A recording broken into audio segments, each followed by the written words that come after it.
नमस्कार, आपका एक बार फिर स्वागत है चतुर और चाणक्य में। और मैं चतुर आपके सामने एक बार फिर हाजिर हूँ। भाई, हिंदू सक्सेशन एक्ट 1956 और हिंदू सक्सेशन अमेंडमेंट एक्ट 2005 विषय ही ऐसे हैं कि ही किसी को भी शंका हो सकती है। मेरी भी कुछ शंकाएं थीं, उन्हीं के हल के लिए आज मैं गुरुजी के पास आया हूँ। तो आइए बिना देरी शुरू करते हैं चतुर और चाणक्य का ये वीडियो। तो भाई चतुर, एक बार फिर स्वागत है तुम्हारा चतुर और चाणक्य में। आज गुरुजी की कैसे याद आ गई चतुर को? गुरुजी, हम जिस विषय पर चर्चा कर रहे हैं आजकल इन वीडियोस में, यानी हिंदू सक्सेशन एक्ट 1956 और हिंदू सक्सेशन अमेंडमेंट एक्ट 2005, वास्तव में विषय ही ऐसा है जिस पर कुछ ना कुछ शंकाएं निकल ही आती हैं। तो आपसे बढ़िया उन शंकाओं का कौन निवारण करेगा, यही सोचकर मैं आज यहाँ पर आया हूँ।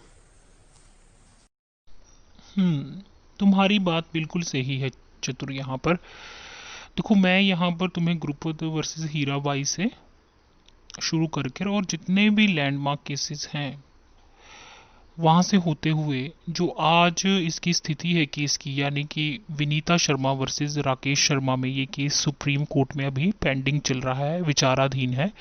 वहां तक मैं तुम्हें ले जाऊंगा और आशा करता हूं कि इस पूरी यात्रा में तुम्हारी सभी शंकाओं का क्या हो जाएगा, समाधान हो जाएगा। तो आओ बिना देरी शुरू करते हैं आज का वीडियो।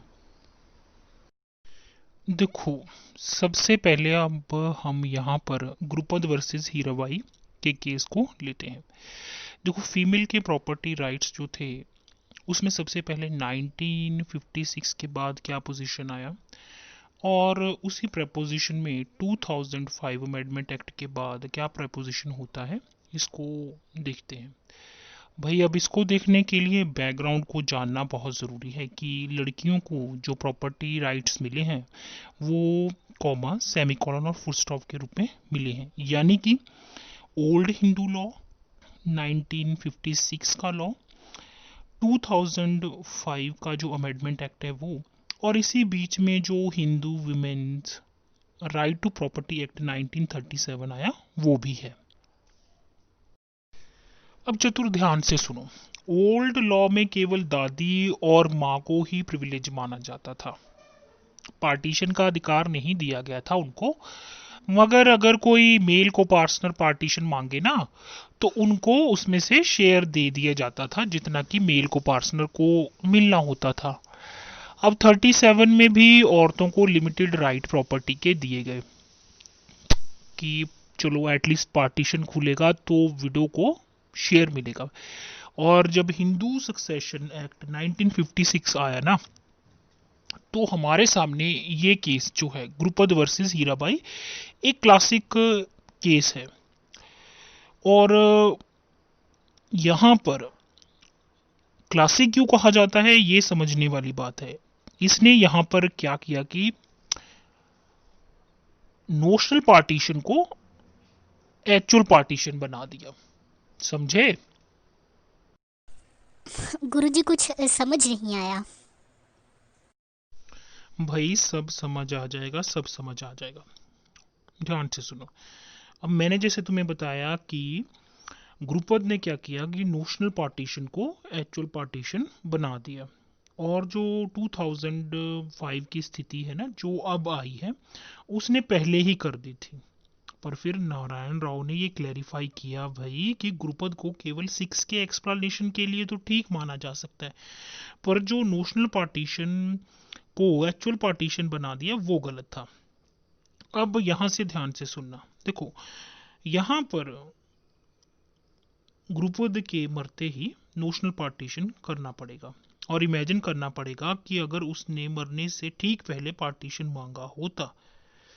पर अब तुम बोलोगे कि पार्टीशन मांगने की जरूरत क्यों पड़ गई भाई? तो यह समझना पड़ेगा। देखो, क्योंकि बेटियों को कुछ भी नहीं मिल रहा था और वो ठगा सा महसूस कर रही थी। दादी और माँ को लेजिस्लेचर ने और ओल्ड जो मनु लॉ था ना, उसने थोड़ी सी स्माइल दे दी थी। और 1937 में विधवाओं को भी थोड़ा सा वहां पे हमने लिमिटेड प्रॉपर्टी राइट देकर उनको भी अधिकार दे दिए थे। समझे? अब 1956 में शेड्यूल के जो क्लास 1 में एक लिस्ट दी गई है, उसमें 8 औरतें प्लस एक जो मेल है, वो बहुत स्पेशल है। इसलिए जब भी कोई मेल को पार्टनर मरता है, जैसे कि गुरुपद की मृत्यु हुई इस केस में, तो अगर वो अपने मरते समय इन 8 औरतों प्लस एक मर्द जो कि औरतों के थ्रू क्लेम करे छोड़कर मरता है, तभी लड़की की लॉटरी जो थी पहली बार लगेगी फॉर द फर्स्ट टाइम, तभी वो पिक्चर में आएगी, नहीं तो रूल ऑफ सर्वाइवरशिप ही लगेगा। अब मान लेते हैं कि गुरुपद जब मरा तो कोई भी ऐसी फीमेल या मेल नहीं था, तो गुरुपद का जो जो भी पार्ट था वो 50-50 रुपीज़ में दोनों बेटों में बट जाता। सिंपल सर्वाइवरशिप का कॉन्सेप्ट यहाँ पर लगना था। पर देखो, अब हमारे केस में ऐसा तो नहीं है।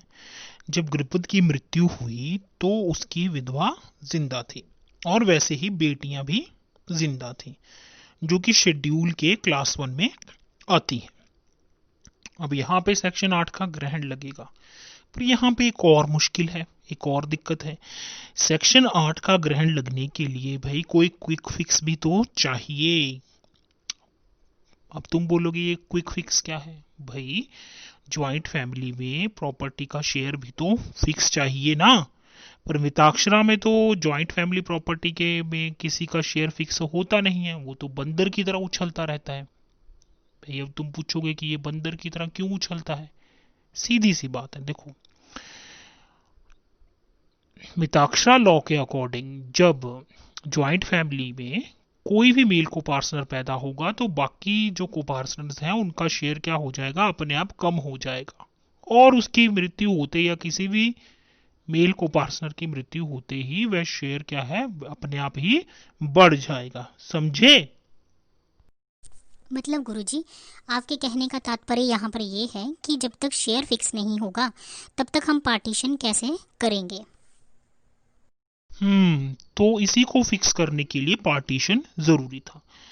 भाई अब गुरुपद तो मर गया बिना पार्टीशन के और बिना विल बनाए। यहाँ पर अगर विल होती तो ये सारे कंफ्यूजन से नहीं होते, फिर तो हमने सीधे इंडियन सक्सेशन एक्ट लगाना था और section 30 of Hindu succession act 1956, और जिसका जितना जितना हिस्सा विल के अनुसार था सबको मिल जाता। पर अब यहाँ पे मुश्किल ये है कि एक तो उसने विल नहीं बनाई, ऊपर से उसने अपने जाने से पहले पार्टीशन भी नहीं मांगा।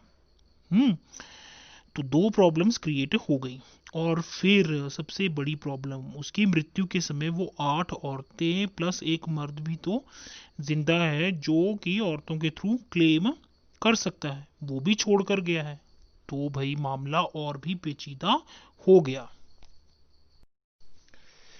तो क्योंकि भाई यहाँ पर सेक्शन 8 का ग्रहण लगता है और सेक्शन 8 को इम्प्लीमेंट करने के लिए सेक्शन 6 के प्रोवाइजो और एक्सप्लेनेशन यानी कि नोशनल पार्टीशन को हमें देखना पड़ेगा। अब यहाँ पर ये इमेजिन करना पड़ेगा कि गुरुपद ने अपनी मृत्यु से ठीक पहले पार्टीशन मांगा था।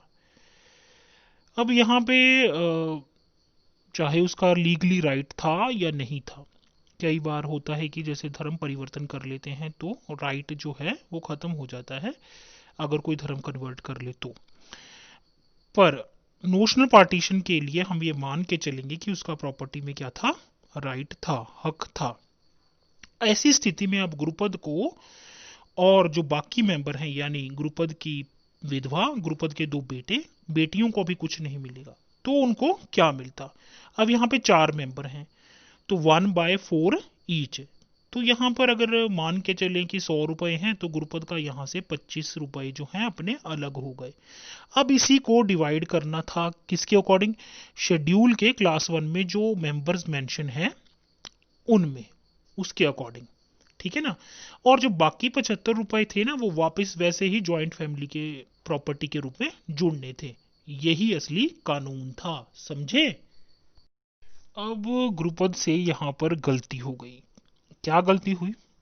भी जो 75 था ना रुपीस बचे थे, मतलब जो विधवा के और दोनों बेटों के थे, अब उसको तो उन्हें क्या नहीं करना चाहिए था, डिसॉल्व नहीं करना चाहिए था, पर गुरुपद ने वो कर दिया। और जो नोशनल पार्टीशन था उसको एक्चुअल पार्टीशन बना दिया, वो भी नहीं करना चाहिए था। यहाँ पर होना ये था कि जो गुरुपद का हिस्सा था, मतलब 1/4, वो 6 सदस्यों में, विधवा में, 2 बेटों में और 3 बेटियों में डिवाइड होना चाहिए था। मतलब गुरुजी यहाँ पर 1/4 इंटू 1/6, तो हर एक मेंबर के जो हिस्से आया वो था 1/24 ईच, ऐसा ही है ना गुरुजी? बिल्कुल ठीक। और अब जो 3/4 हिस्सा, यानी कि जो 100 रुपए में से 75 रुपए बच गए थे, उसमें विधवा का और दोनों बेटों का क्या था, जॉइंट फैमिली इंटरेस्ट था।